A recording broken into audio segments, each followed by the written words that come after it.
Yo, Big Kitch back up in here. We about to go over how Kendrick Lamar surpassed his idol, Lil Wayne. But I say, man, it's through hard work, man. Dedication, for real. And y'all hit that like, too, so we can get up in the algorithm. Y'all hit that like button. The people that are not subscribed, please subscribe. Please subscribe. The percentage has gone down, and I will ask you to subscribe. So it's like 79% of viewers who view the channel is not subscribed. Please just hit the button. That's it. It's just a button, okay? All right, y'all know I don't like holding y'all. Without further ado, let's get it. Kendrick Lamar was once the biggest fan of Lil Wayne. Not only does he credit Weezy for changing his perspective on work ethic, I never told Wayne this. That changed my perspective about work ethic. but the usually private and reserved Kendrick once even went on a drunken rant in 2016 where he begged Wayne not to retire when rumors of him leaving the game surfaced. No, nigga, no, no, no! Clips like these, along with countless songs and interviews where Kendrick Lamar praised Weezy, revealed just how much he admired the rap icon. Given Kendrick's humble nature, he likely thought he'd always remain in Wayne's shadow when he first entered the game. But fast forward to 2024, and things couldn't be more different. Lil Wayne, heartbroken, publicly expressed his pain after learning that he wouldn't be headlining the Super Bowl halftime show in his own hometown. That hurt a lot. You know what I'm talking about, it hurt a whole lot. I blame myself for not being mentally prepared for a letdown. Instead, Wayne had to face the reality that while a rapper would be taking center stage on the NFL's biggest night in New Orleans, it wouldn't be him. It would be none other than Kendrick Lamar. The same Kendrick who once idolized Wayne, but has spent much of this year dismantling the legacy of one of his proteges, Drake. So, how did Kendrick go from being nothing more than a fan who had the utmost respect and admiration for Wayne to overshadowing him in his very own city? And why do many hip-hop fans believe that Jay-Z is the true villain behind this story? My name is Lil Wayne, and if you guys like weekly documentaries like this one, don't forget to subscribe. It all started with a simple announcement video. Y'all make sure y'all subscribe to Lil Wayne, man. He be cooking. Standing next to a backdrop of an American flag, K-Dot revealed that he would be performing at this year's Super Bowl halftime show. What the deal, everybody? My name Kendrick Lamar, and I'll be performing at Super Bowl 59. Immediately, fans saluted K-Dot, but the irony wasn't lost on anyone. When Drizzy and J. Cole, who are known to be Kendrick's rivals at this point, boldly declared that they were as big as the Super Bowl on the very track that sparked their beef, First-Person Shooter. Big as the what? Big as the Super Bowl. With everyone wondering how many times he would potentially play Not Like Us, no one seemed to consider how this news would affect the most famous MC to ever come out of New Orleans, Lil Wayne. With the Super Bowl taking place in his hometown this year, and Kendrick now taking stage in Wayne's place, it's a move that can be seen as downright disrespectful. What makes this even more devastating is that Wayne has been actively campaigning for that top spot at the Super Bowl halftime show for years. Since the moment that it was announced that the NFL's biggest night would be held at New Orleans' Allegiant Stadium, Weezy F Baby was letting it known that he was coming for that stage. Even though Wayne hadn't. Anybody get any background of or any information of why his face was swollen like that? Somebody let me know. Heard anything by the time he appeared on YG's 400 podcast in February, he remained hopeful that the NFL would reach out and give him the call that he had been waiting for. I will not lie to you, have not got a call. But we all praying, we praying, we keeping our fingers crossed. I'm working hard. I'm gonna make sure this next album and everything I do is killer. So I'm gonna make it very hard for them I want to just make it hard for them not to holler at the boy. But when the news broke that the halftime show decision made by those in charge, including a former ally of Weezy's, whom I'll discuss later, went in favor of Kendrick, Wayne was devastated. He even issued a public statement expressing just how deeply the decision had hurt him. First of all, I want to say forgive me for the delay on just the delay. I want to say I had to get strength. I had to get strength enough to do this without breaking. I must say thank you to every voice, every opinion, all the care, all the love, and the support out there. Your words turned into arms, and it held me up when I tried to fall back. That hurt a lot. You know what I'm talking about, it hurt a whole lot.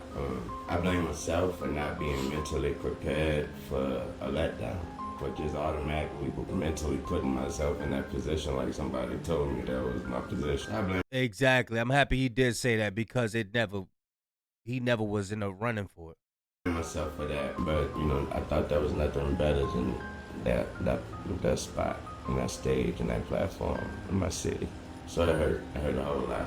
Wayne let the world know that this decision had been one of the toughest blows that he had ever experienced in his career. So much so that he couldn't bring himself to congratulate K-Dot, instead saluting the fans. So, like I said, I'm happy Lil Wayne said that because I always say that. You so much in your feelings, you can't even say shout out to K-Dot. Like, you can't do that? That was wrong, bro. Broke me, and I'm just trying to put me back together, but my God, have you helped me. Thanks to my peers, my friends, my family, my homies on sports television, everybody repping me. I really appreciate that. I really do. I feel like I let all of y'all down by not getting that opportunity, but I'm working on me, and I work. So, thank you. Despite the event taking place in Wayne's backyard, K-Dot was drafted in, and this immediacy divided opinion. Some people felt like it was an injustice, and after seeing Dr. Dre and Snoop Dogg get that hometown California love during their halftime show just a few years back, they felt Tunechi deserved the same opportunity. I think not acknowledging Wayne's legacy and what he's done for music after seeing 2022, this was a perfect spot for Wayne. Others went on the other route entirely, unfairly discrediting Weezy's contributions to the game outright. While it's unlikely that Weezy will take the stage at Allegiant Stadium, one thing's for sure: the man who's always been vocal about being a disciple of his music since a young age will still carry that influence with him. I go all the way back to the Hot Boy days, you know, and being 13, listening to this dude, just remembering the staple that he put on the game back then, all the way to now, you know, to have that longevity years beyond it. So for him, you know, to actually acknowledge, you know, what I'm doing right now, you know, and see it as a path the same way, you know, the longevity that he created is a great feeling to actually share that same stage and that same moment, you know. Wayne ain't no new jack to the game, like I said, you know. He influenced a lot of styles and a lot of sounds, and I can say I was influenced by a certain sound and the flow and the cadence, you know, that he brought to the game, which was very unique. Me being a young boy in the game and listening to him, I need to learn this and that. Kendrick's love for Wayne is real. The only problem is that outside forces have drove them apart, leaving K-Dot unable to lift his idol up beside him. And now, it looks like at this point in history, the student is overtaking the master. What's been missing from this conversation around Dot's Super Bowl performance is how much Kendrick has always saluted Wayne. Back in the early days of his career, Kendrick's third mixtape, C4, was primarily built around his own versions of Lil Wayne's old tracks. In some ways, this echoed what Weezy used to do back in the day with other people's work during his prolific mixtape days. Just 2 years later, Kendrick and TDE were on the rise, and Kendrick's label mate J-Rock secured a Weezy feature for his debut album, Follow Me Home. He brought Kendrick along for the experience, which became a full circle moment for him. He later reflected on that studio session for their hit song, All My Life, as a major turning point in his career. The moment in the studio with Wayne, me and J-Rock in the studio with Wayne, I never told Wayne this. That changed my perspective about work ethic. Knocked out about 12 verses, and this is feature Wayne at the moment. And these not no motherfucking fly-by-night verses. This is set right there and thought out right in front of your face and smashing them. And he's excited about it, and he's loving music, and he loves what he's doing. That gave me a whole nother appreciation. And we took that same intensity and that work ethic, and we applied it moving forward from having that feature for all my life. Throughout his journey through Overly Dedicated and Section 80 towards his real breakout Good Kid, Mad City, Tunechi kept getting the praise he deserved from K-Dot. For example, in an interview with BET from 2016, Kendrick didn't hesitate to— Hey, what did I tell y'all? But when I said J. Cole, I was like, people with a certain spirit that know how to give people their praises. They don't hate on nobody, and they know how to give people their props. What usually happens with those people? They flourish. The universe bless them. They flourish, bro. I said that in the J. Cole video. To let it be known just how much he admired Wayne, saying, "Still to this day, huge fan of Lil Wayne. Lil Wayne is the greatest, not only because of his music, but also because of the culture he put behind it." It was a big part of what he was talking about, so we always hold Lil Wayne in high regards, Juvenile as well. And yeah, it's the impact of them, man. To be part of it the same way that he was part of it years later is just a great feeling. This influence was so apparent that some fans even felt that Dot was practically stealing from him by the end. And I mean, if you listen to some of those tracks, they may have a point. These niggas call I'm in Norman base with a poker face, got the banger in my hand, and I'm about to poke your face. 38, special rabbit, let him have it, weather safe, we hungry, house in authority. After all that Weezy had given him, there was no surprise that Dot felt like he had to be there for him at his lowest moments. So when Wayne was at the height of his contract drama with Birdman and claimed that he was going to retire, a saga which deserves a video in itself, Kendrick got lit and went on IG Live to inform him that the game still needed him. Nigga talking about retiring and shit, nigga. Fuck that, nigga. Retire, quit and rap, whatever you want to call it, nigga. Fuck that, nigga. I'm in the motherfucking studio, nigga, doing motherfucking features, nigga. Nigga, I seen you, nigga, 2007, nigga, 2008. Nigga, I seen you knock out motherfucking 10 motherfucking features in a row, nigga, back to back, nigga. No, no, no! After he decided to double back on his decision, Weezy saluted Kendrick for his support, even if he acknowledged that he didn't know him too well. But they would get more acquainted when they decided to collaborate on a track from the Carter 5, even if K-Dot worried at first that his contribution might not have made the cut. Are you on the Carter 5? Can I say that? Am I on the Carter 5? I wouldn't know. You know what I mean? If you had to be the, I gotta see. You're on the Carter 5. I want to say. Something might have been cut for the Carter 5. You know what I'm saying? There it is. Because sometimes you do ideas and sometimes, you know, it don't. The end result was Mona Lisa, an absolute banger track which came about when one of his producers, Infamous, suggested that Dot would be the perfect feature. The track was a major success in the eyes of fans who praised both K-Dot and Wayne's verses respectively. And these days, fans who are still fantasizing about seeing Wayne rock the Super Bowl stage believe this is where he... Bro, I've been saying this, bro.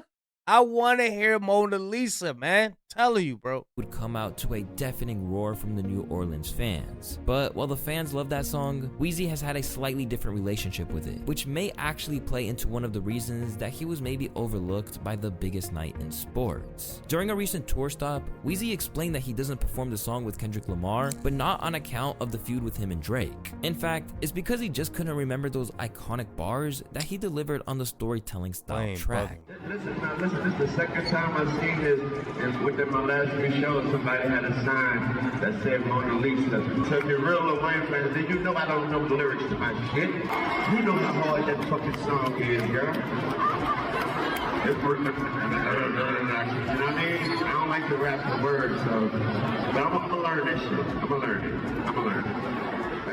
This isn't too out of character for Wayne, who even admitted that he looks up his own song lyrics to make sure he doesn't repeat his own bars. I literally have to Google my lyrics to make sure I didn't say certain stuff. God. Still, there are hints that there is maybe a little bit of friction between Weezy and Dot at the moment. On his famed Drake diss, Not Like Us, Kendrick Lamar references how Drizzy allegedly fucked on Wayne's girl when he was in jail, before then inking his face in his skin afterwards to apologize. For context, what Kendrick was referring to in these bars about his Young Money signee was that while Lil Wayne was in prison in 2010, Drake admitted to him that he had slept with his then partner and model, Tammy Torres. Wayne addressed his betrayal in his songs 6 Foot 7 Foot and How to Hate, but would go on to share his deeper feelings in his 2016 prison diary, Gone Till November. In an excerpt, he expressed the hurt of finding out, writing that while locked up, the news really messed him up. Kendrick also references Drake's 27 tattoo of Wayne's face, implying that it doesn't make up for the pain that Drake caused his mentor. Resurfaced clips seem to confirm this story. In the book, there's a part in the book where you say that he came in and told you that he had smashed one of your girls. Oh, when he rapped up? Oh, I wasn't worried about that. I mean,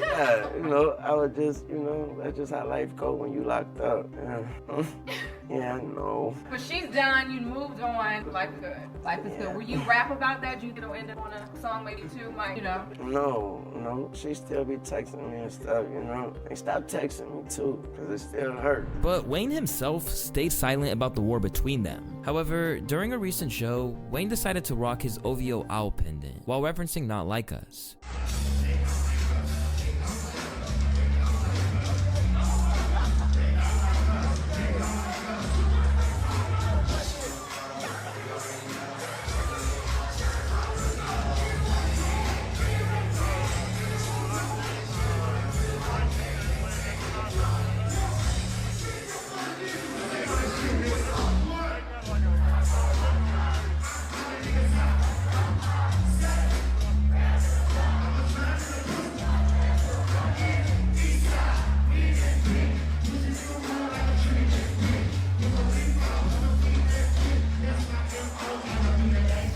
Whether out of respect for Wayne or because he didn't think it was worth addressing, K-Dot hasn't responded to the jab or the complaints about being left off of the halftime show. And honestly, he has no reason to, because for the most part, it's not Lamar that's coming under fire for Weezy sitting on the sidelines, but another rapper who has deep and influential ties to the NFL, a man you probably know by the name of Jay-Z. As the news broke that Wayne wouldn't be headlining the Super Bowl, his loyal friends and Young Money soldiers like Nicki Minaj started taking shots at an unnamed individual on X, writing, "Denying a young black man what he rightfully put into this game for no other reason but your ego. Your hatred for Birdman, Drake, and Nicki Minaj got you punishing Lil Wayne? Lil Wayne? The GOAT? Nola, what's good?" It didn't take long to realize why it was Jay-Z's role in this decision that really came under scrutiny. Amid all of the Colin Kaepernick situation, Hov made the controversial decision to team up with the NFL to, in their words, enhance the NFL's live game experiences and to amplify the league's social justice efforts. Since 2019, Hov has been advising on the booking of the halftime show, and because of his influence, Nicki feels the responsibility falls squarely on him.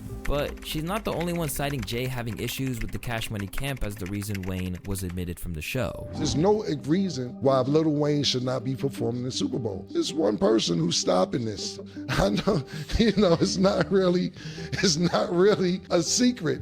Lil Wayne had a problem with somebody before who's kind of part of the organization. In order to stop something, it must be in motion. It never was in motion for, I can't stop saying, like, I'm going to say this over and over and over. It never was in motion for Lil Wayne to perform at the Super Bowl halftime show. Running it, this is payback. If anybody deserved it, Kendrick deserved it. But there's some backstory shit going on. Yeah. While Lil Wayne is not performing the Super Bowl. Really sad. Like, come on, my nigga. For real, bro. You're that insecure, man. But is there any truth to this? Is Jay-Z really sour towards Wayne? Or was this just a business decision? Well, if you take a brief look into the history of their relationship, you'll see that these unks may have had a point. In case you didn't know, Hov tried to sign Wayne once upon a time, but Hov lowballed him and then some. It's since turned into an inside joke between them. When I went out there to talk to him about being a Rockefeller, right? Mind you, this was years ago. First of all, it was at the 40-40. He was at the 40-40 in the daytime. And when I got up there, he was talking. It was Denzel. It was Derek Cheetah. I was like, this click. $175,000. And they up there just laughing at jokes I just don't get. Man, I be laughing loud.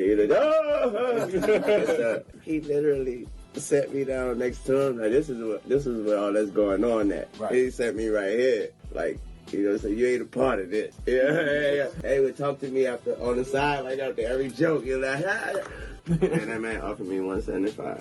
I believe that. I was looking like 2 teeth in my mouth is 175. Come on in here, man. So we laugh at that. We laugh about that all the time. Now, Jay-Z remembers the situation slightly differently. If you ask him, Hov actively refused to sign to avoid stepping on Birdman's toes and respecting his business. The truth is, after I had a meeting with Wayne, I had a relationship with Baby. I called them out of respect, like, yo, I was talking to Wayne, just letting you know. So after that, I think we received a letter at our office for like torturous interference. But I think I would rather. Damn. I gotta pause this, y'all, because y'all know how that Breakfast Club stuff is. Lose that situation and do the right thing. I could have signed him. But while this might just be a difference in perspective, there were moments of genuine frostiness between them. This came around after Birdman started claiming that Wayne had surpassed Hov at a time where he was generally considered the best in the world. When he said this during an interview, "I don't think Jay-Z is the #1 MC in no kind of way. Wayne's the best. He do the most and he make the most money. I don't think no one in the business make more money than us. How can you be the best if you don't make the most money? Lyrically, come on, man, be for real. Can't nobody fuck with Wayne. If you #1 and you ain't getting no money, it don't mean nothing." In this world, there are 2 things Hov prides himself on: being an elite lyricist and making serious bank as a former dope boy turned billionaire. Back then, Hov didn't quite have the net worth that he has now, but he was still all about the bag. So he couldn't let a comment like this lie, and on Watch the Throne's bonus track Ham, he took aim at the Cash Money boss and Wayne himself, saying, "Like really, $500 million, nigga, really? You got baby money, keep it real with niggas ain't..." Keep it real with niggas that say, got my lady money. Got my lady money. This got a response from Wayne on It's Good off the Carter 4, which was released in 2011. Except this time, Weezy made it a little more personal, taking aim at Hov's wife, Beyonce. Talking about baby money, I got your baby money. Kidnap your bitch, get that how much you love your lady money. The war of words continued on La Familia, as Jay let them know he wasn't about that. Without any real resolution, things seemed to have smoothed over, and by 2014, Lil Wayne was proclaiming that Hov is the god. I'll give Hov a big shout out all of the time in an interview. In fact, they patched things up so well that he even gave him advice during his contract issues with Baby. According to Wayne himself, that support helped keep him from going bankrupt.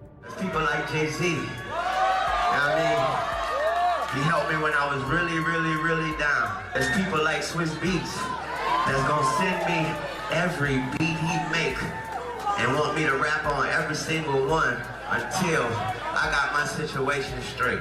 He don't want me to talk about it, don't want me to tell nobody. Jay don't want me to tell nobody. That man helped me with my tax. These are real friends, y'all.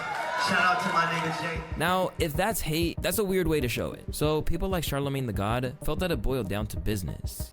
I'm shocked that so many people are running with the Jay-Z is hating on Lil Wayne narrative, because Jay-Z has done nothing but show Wayne the utmost love. Jay-Z. There you go. There you go. No, we gotta have some truth speakers somewhere. Literally helped this man with his tax debt. I don't know what the actual number was, but you know, the USA Today said back in 2018 it was over 14 million in taxes. Jay helped him get out of debt. Jay helped him keep his house. So I don't think that sounds like hate. You know, he probably hooked them up with certain lawyers or something, and you know, helped them out. You know what I mean? Which is good. To me. Without any ill will towards Weezy, Jay simply did what he knew the masses would look more fondly on. Listen, I would love to see Lil Wayne and friends, but I mean, you gotta ask yourself a real question. Who's better for business? Like, this is the Apple Music halftime show, right? Apple is paying for this. If I'm making a business decision in 2024 and I look at the monster year Kendrick just had, and I'm looking forward to February 2025, who's gonna garner us the most eyeballs? Who's gonna garner us the most streams? It's Kendrick. Unless this is Jay-Z's ultimate retribution for Wayne never signing to Roc Nation, it seems like this really came down to dollars and cents. And beyond that, it's really what all of those people who are so enraged by Kendrick taking his spot aren't understanding. No one is necessarily arguing K-Dot's legend surpasses Wayne's, but what's clear is that at the moment, everything Kendrick touches turns to gold. Meanwhile, Weezy's sole project in 2024, Welcome to Collie Grove 2 with 2 Chainz, peaked at number 20 on the charts. Now, if it was coming off the back of unveiling the latest addition to the Carter series, that could have been a different matter. But even superfans of Wayne accepted that the timing just wasn't right.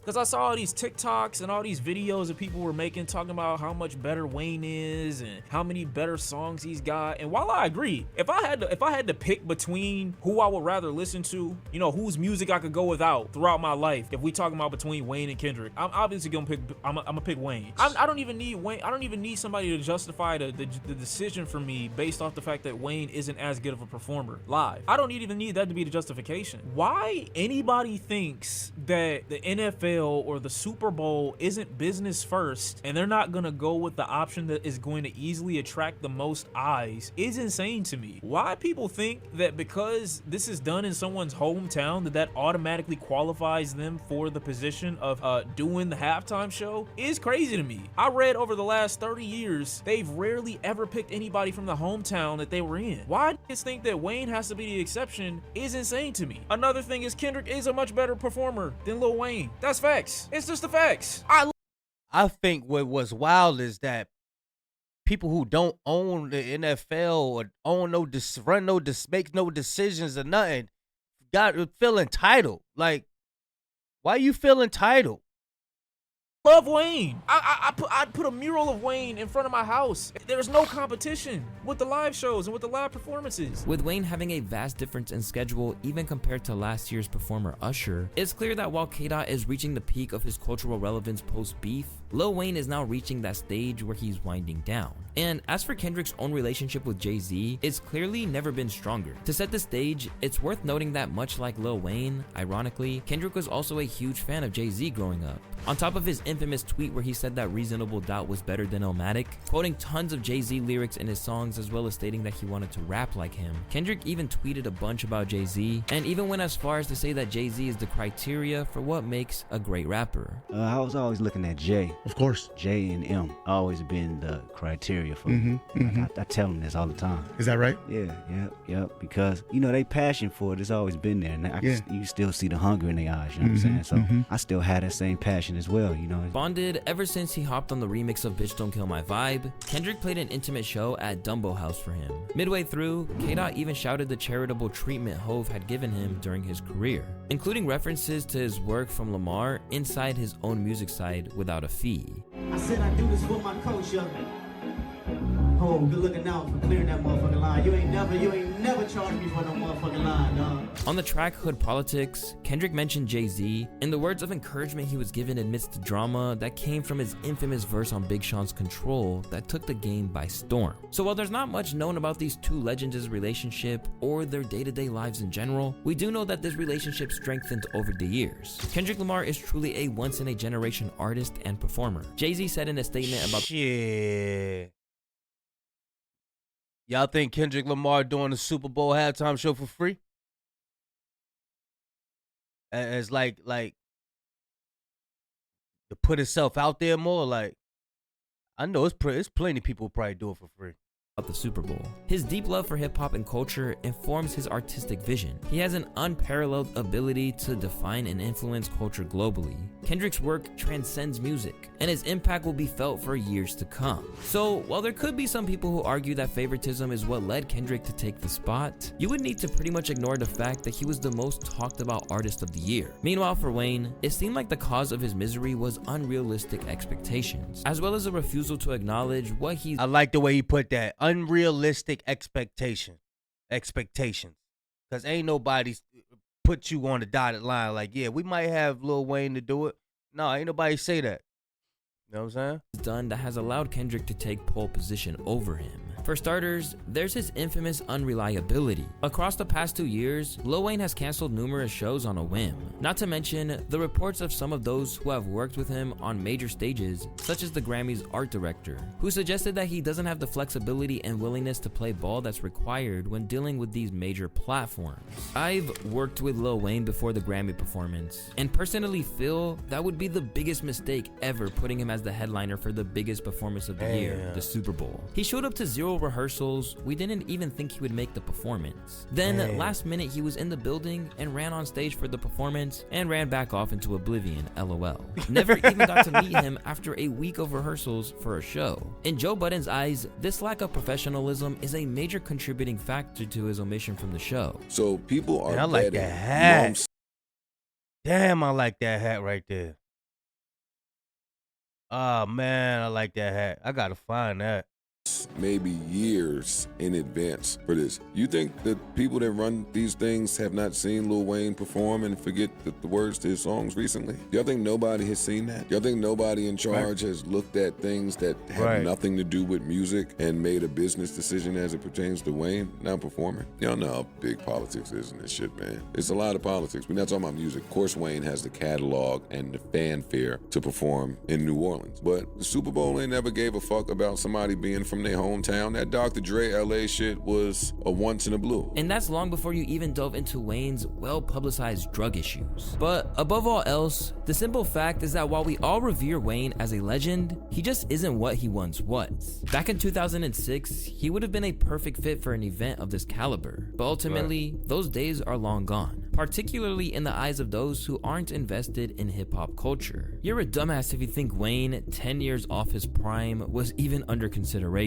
The fuck does the NFL care about Wayne's legacy? He couldn't get the Super Bowl in 2013 when Young Money was the hottest shit popping. You think he'll be the first solo hip-hop act now? They want ratings. And Wayne was not going to bring enough dollars to the table for him to be a viable choice. This ain't a charity, bro. Cut it out. Wayne is a legend, but let it go. Regardless of whether you're a Kendrick fan or not, no one involved in hip-hop would argue that the first solo rapper performance wasn't an important moment for the culture in general. Well, I don't really have no opinion, but what I do want to say is that just remember where the NFL was 15 years ago when it comes to hip-hop. How many hip-hop artists was able to grace that stage 15 years ago? So I understand both sides of the coin, and I understand how people feel. I have no answer, no opinion, because I had the opportunity to get up there via Dr. Dre. I didn't do any Snoop Dogg songs. I was up there helping Dr. Dre in it became a great moment for all of us. So Lil Wayne is the GOAT of New Orleans rap. Remember, I was at No Limit Records for 3 years, and I watched this whole career come to life, and then watched them become the biggest. I watched him get bigger than me. You feel what I'm saying? And I was gigantic at the time, and I love seeing his growth. And me and Wayne is family to this day. Me and Kendrick is family to this day. And me and Jay-Z and me and Roger Goodell. So I don't know who is the decision. Yeah, Snoop just friends with everybody, so he really can't have no opinion.